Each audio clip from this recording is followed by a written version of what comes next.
Saludos, nuevamente aquí nos encontramos para continuar con el estudio profético del libro de Isaías, en donde estaremos hablando de las profecías de los últimos días que Isaías relató en su libro, inspirado por Dios. Recuerden, Isaías significa Jehová es salvación. Y en este libro lo que ocurre es que Dios relata todos los acontecimientos de su conducta, de la conducta del pueblo, de la relación del pueblo con él y de la relación de él con el pueblo, en donde Dios siempre lo que busca es la salvación de su pueblo. Y este es el libro en la Biblia que más relata ese tipo de relación, la conducta de Dios, la conducta del pueblo, la conducta del pueblo hacia Dios, la conducta de Dios hacia el pueblo y todo lo que Dios hace con el pueblo por cómo el pueblo se ha comportado. Hablando de salvación siempre con el propósito de salvar a su pueblo. Y Dios bendice a su pueblo y en justicia, enjuicia a su pueblo también y dicta sentencia cuando dicta castigo con el propósito de hacerlo restaurar. Recuerden, Isaías significa Jehová es salvación, lo que él siempre hace con todos nosotros, buscar que seamos salvos. Ya eso está en decisión de nosotros. Dios corresponde a nuestra decisión. Dios respeta cómo nosotros reaccionamos. Y él, aunque no desea la perdición de ningún hombre, su justicia permanece para siempre, porque Dios es totalmente justo. Dios es amor y fuego consumidor. Recuerden, Isaías significa Jehová es salvación. Vamos a comenzar ahora con el estudio del capítulo 2 de las profecías de los últimos días, habladas por el profeta Isaías, inspiradas por Dios. Vamos a comenzar y recuerden que les hemos enseñado que el libro de Isaías fue escrito por 3 profetas. Los nombres se les daban a los profetas y cada uno de estos 3 profetas llevó y trajo el mensaje inspirado por Dios, trajo la profecía inspirada por Dios, y en este caso Isaías significa Jehová es salvación.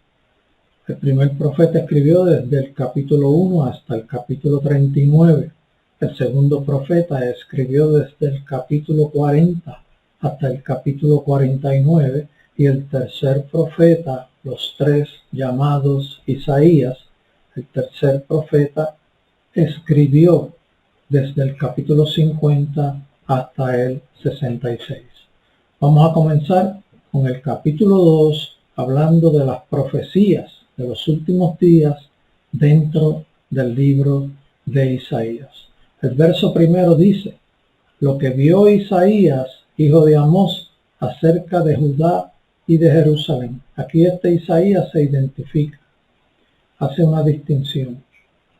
El verso 2 dice: acontecerá en lo postrero de los tiempos, que será confirmado el monte de la casa de Jehová como cabeza de los montes, y será exaltado sobre los collados, y correrán a él todas las naciones.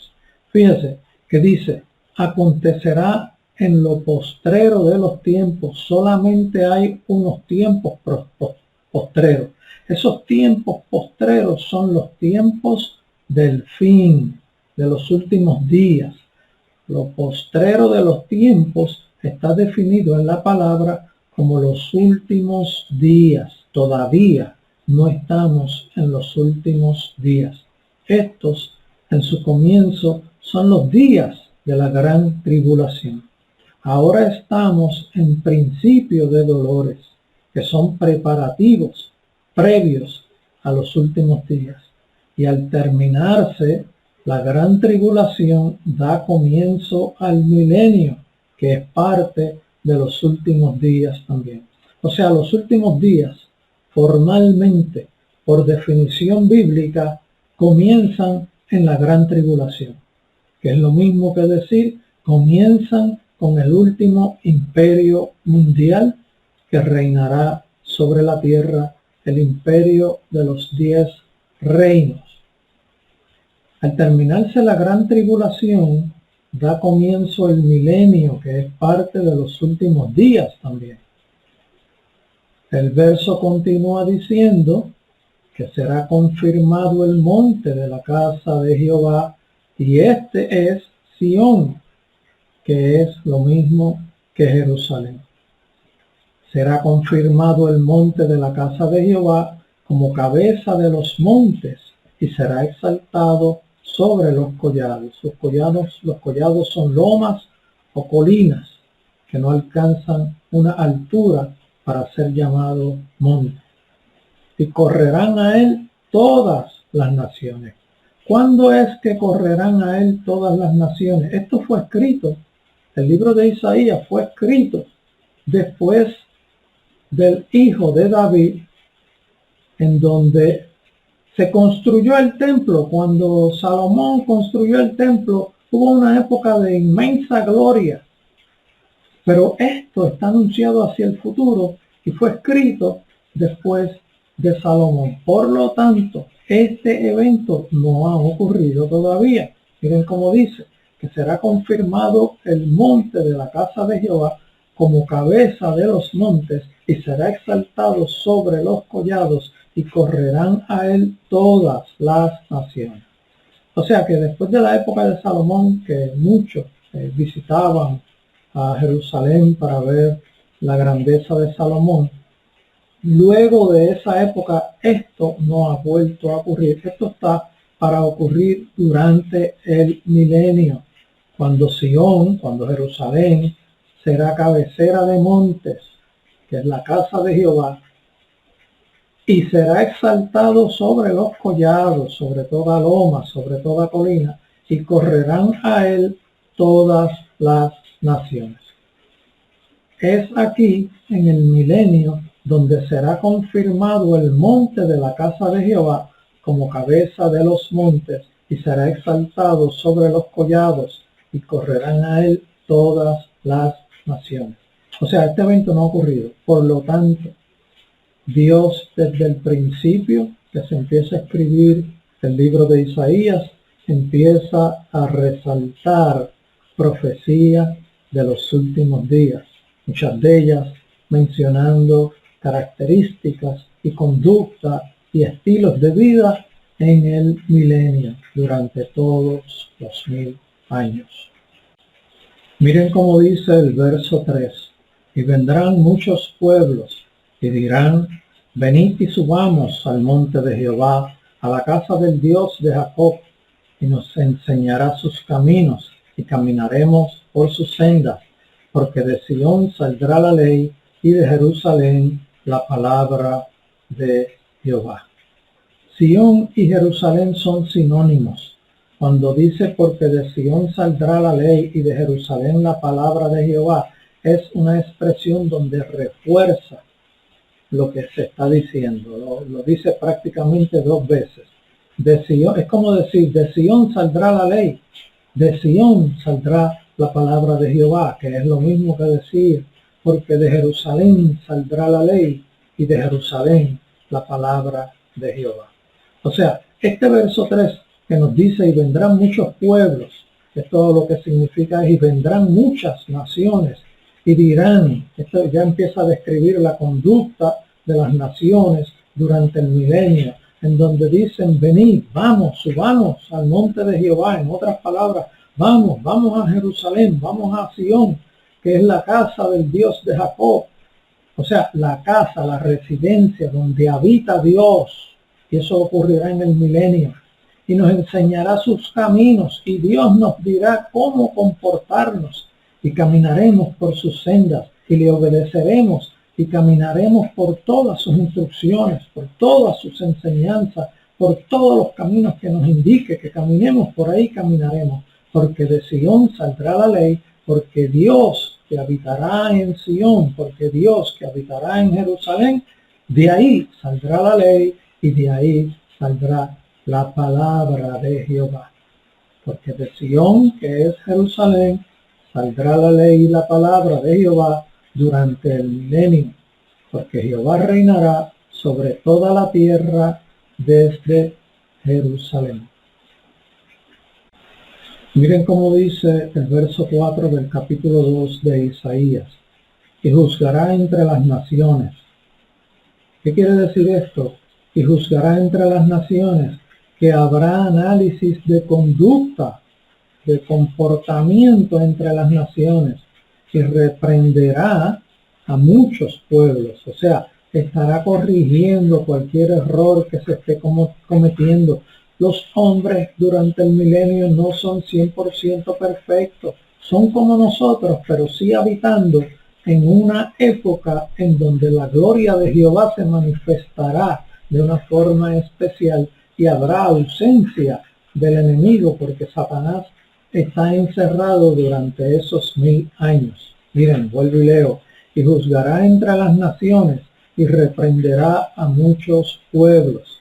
Dios estará haciendo juicio y justicia entre las naciones durante todo el milenio. Vuelvo y leo: y juzgará entre las naciones y reprenderá a muchos pueblos, y volverán sus espadas en rejas de arado y sus lanzas en hoces.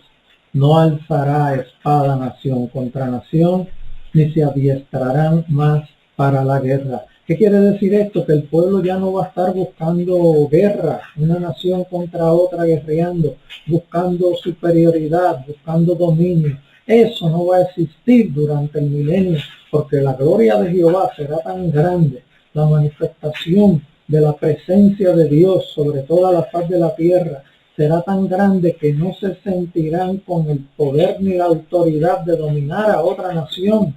Porque miren cómo comenzó el verso: y juzgará entre las naciones Jehová, y reprenderá a muchos pueblos. O sea, ellos van a estar conscientes de que todas las directrices, todo el orden saldrá de Sión, saldrá de Jerusalén, saldrá de Jehová, porque Él estará reinando en medio de los hombres desde Jerusalén. Esto define que durante el milenio no habrá intención ni necesidad de guerra entre las naciones.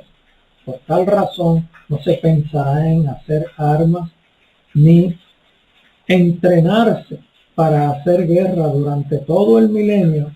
Mayormente las intenciones y labores de los habitantes de la tierra será la búsqueda del progreso y del desarrollo. Esta será la conducta que predominará sobre toda la tierra. Y ellos estarán conscientes que el progreso y el desarrollo viene de Jehová. Por lo tanto, cuando quieran resolver asuntos nacionales de sus naciones, asuntos personales o asuntos de familia, saben dónde hay que buscar la solución. No es guerreando, no es combatiendo, no es eliminando a aquella nación que está en contra mía, no. Dios dominará sobre el milenio y se mirará a Dios como el Dios que todo lo controla, que todo lo puede resolver. Por eso dicen y dirán y diremos: vamos, subiremos a Sión, subamos a Jerusalén a buscar dirección y enseñanza de parte de Jehová, como nos decían los versos anteriores. Miren cómo continúa reforzando la expresión el verso 5. Dice: venid, oh casa de Jacob, y caminaremos a la luz de Jehová. En otras palabras, vamos a buscar dirección de Dios y caminaremos a la luz de Jehová. Esto es una expresión en donde Dios mismo dice: venid, ven a mí, pueblo mío, venid, oh casa de Jacob, y caminaremos a la luz de Jehová. Y caminaremos juntos. Yo te indicaré, yo te dictaré, yo te enseñaré, y tú aprenderás y caminarás bajo la voluntad mía, dice Jehová.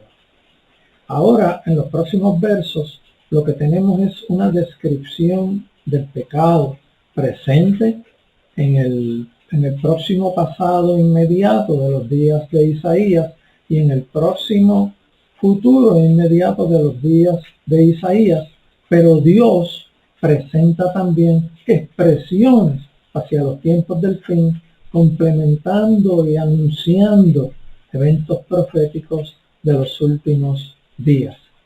Vamos a leer la enseñanza escrita en letras rojas. Aquí ahora tenemos una descripción de pecado donde Dios se proyecta también hacia el futuro con sus expresiones. Vamos a dar lectura a esta descripción que hemos explicado. Verso 6.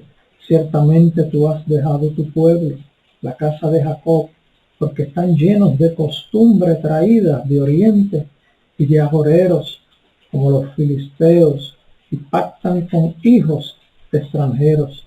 Su tierra está llena de plata y oro, sus tesoros no tienen fin. También está su tierra llena de caballos, y sus carros son innumerables. Además, su tierra está llena de ídolos, y se han arrodillado ante la obra de sus manos y ante lo que fabricaron sus dedos.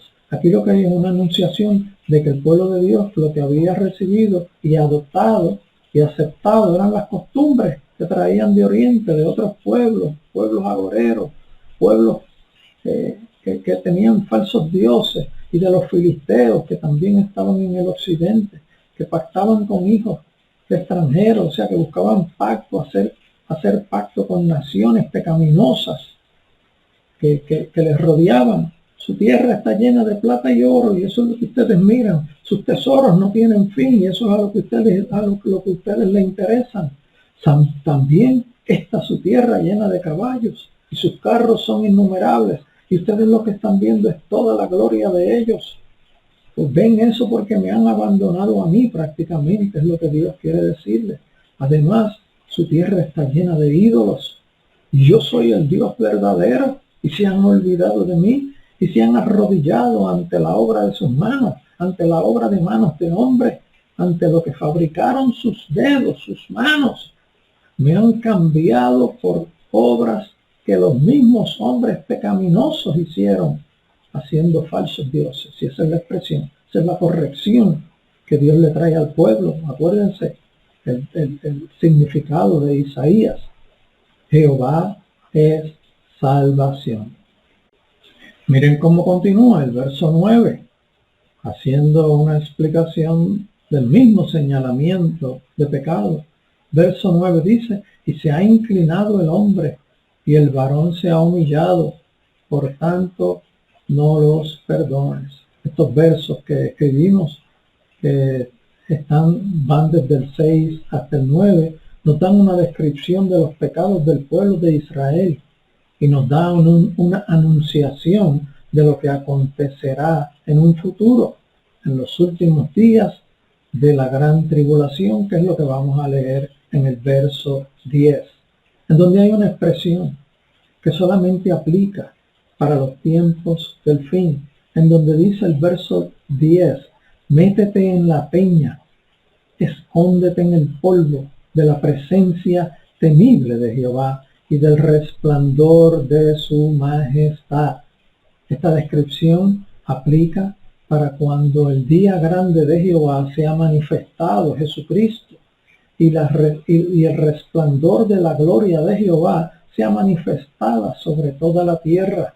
Vamos a ver más adelante los versos en el Apocalipsis que nos los describen. Esta expresión del resplandor de la majestad de Jehová nos hace ver que este es el día grande y terrible de Jehová. También aquí, aunque Dios apercibía a su pueblo de su conducta presente pecaminosa con consecuencias inmediatas, Él también se proyecta hacia el futuro en su expresión cuando dice, escóndete en el polvo, métete en la peña de la presencia temible de Jehová. En otras palabras, huye, escóndete, porque no puedes resistir la presencia del resplandor de la majestad de Jehová. Ese resplandor fue el mismo que derribó a Pablo. Ese resplandor es el mismo que tienen algunos cristianos que están bien metidos con Dios, que el enemigo no se les puede acercar porque no pueden ni siquiera mirar esa gloria que se manifiesta, que es la gloria del Espíritu Santo manifestada en los hijos de Dios. Esa es una iluminación inaccesible del Espíritu Santo que manifiesta la gloria de Jehová. Y esto es lo que ocurre en los días de los tiempos del fin, cuando se hace la expresión métete en la peña, escóndete en el polvo de la presencia temible de Jehová. O sea, en otras palabras, escóndete de Jehová, porque su presencia no te permite ni siquiera estar puesto de pie. Y del resplandor de su majestad. Así termina el verso. Voy a leerlo completo para continuar con el próximo verso. Métete en la peña, escóndete en el polvo de la presencia temible de Jehová y del resplandor de su majestad. Miren cómo dicen los versos de Apocalipsis a los cuales hemos hecho referencia, que son el 15, el 16 y el 17 del capítulo 6 de Apocalipsis. Verso 15 dice, y los reyes de la tierra y los grandes, los ricos, los capitanes, los poderosos y todo siervo y todo libre se escondieron en las cuevas y entre las peñas de los montes. Esto está ocurriendo durante el derramamiento del comienzo de los juicios de Dios durante la gran tribulación, que todo está dentro del último gobierno mundial. Verso 16 dice, y decían a los montes y a las peñas, caed sobre nosotros. No podían resistir la gloria de Jehová. Caed sobre nosotros y escondednos del rostro de aquel que está sentado sobre el trono y de la ira del Cordero. La ira del Cordero es Jesucristo en su segunda venida, cuando vino a defender a su pueblo, la presencia de Dios, la presencia del Hijo, la manifestación de la gloria de Jehová, del Dios Todopoderoso, porque el gran día de su ira ha llegado y ¿quién podrá sostenerse en pie? Ellos mismos lo confesaban, pero no se arrepentían. Su maldad era tan grande que no les permitía reaccionar, estaban tan corrompidos que no tenían ningún tipo de reacción, de arrepentimiento, estaban tan contaminados que sus mentes estaban totalmente corrompidas, con mentes reprobadas. ¿Y quién podrá sostenerse en pie? Decía, pero ni siquiera se arrepentían. El verso 11 de Isaías continúa diciendo, la altivez de los ojos del hombre será abatida y la soberbia de los hombres será humillada y Jehová solo será exaltado aquel día. Cuando dicen aquel día se está refiriendo al día grande de Jehová. El verso 12 del capítulo 2 de Isaías continúa diciendo, porque día de Jehová de los ejércitos vendrá sobre todo soberbio y altivo, sobre todo enaltecido, y será abatido.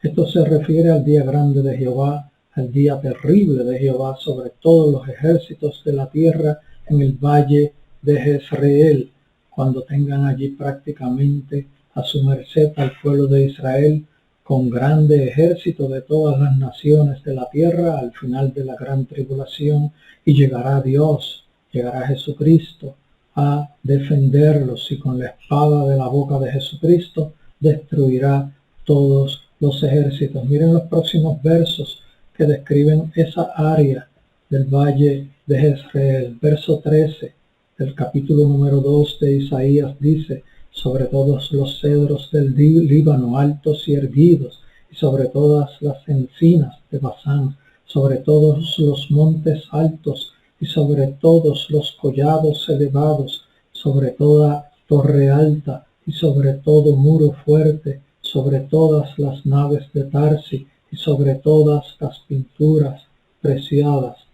La altivez del hombre será abatida, y la soberbia de los hombres será humillada, y solo Jehová será exaltado en aquel día, y quitará totalmente los ídolos. Recuerden que les hemos dicho que Dios habla también en el presente e intercala su plan completo hacia el futuro. Dios no tiene problemas con el tiempo. Para Dios el tiempo no existe.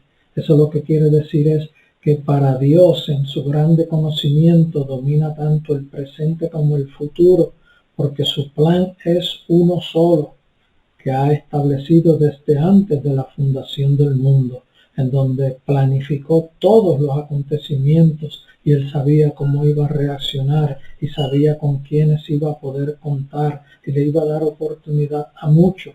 Algunos la aceptaron, otros la abandonaron, pero Dios siempre continuó con su plan. Miren cómo continúa el verso 19 del capítulo 2 de Isaías: y se meterán en las cavernas de las peñas y en las aberturas de la tierra por la presencia temible de Jehová y por el resplandor de su majestad, cuando él se levante para castigar la tierra. Esto es como lo leímos en el capítulo 6 de Apocalipsis, versos 15, 16 y 17, describiendo el día grande de Jehová. El verso 20 de Isaías continúa diciendo: aquel día arrojará el hombre a los topos, que son roedores, y murciélagos, sus ídolos de plata y sus ídolos de oro, que lo hicieron para que adorase. Esto a lo que se refiere es: y tirarán y soltarán y rechazarán todos los falsos dioses hechos con mano de hombre.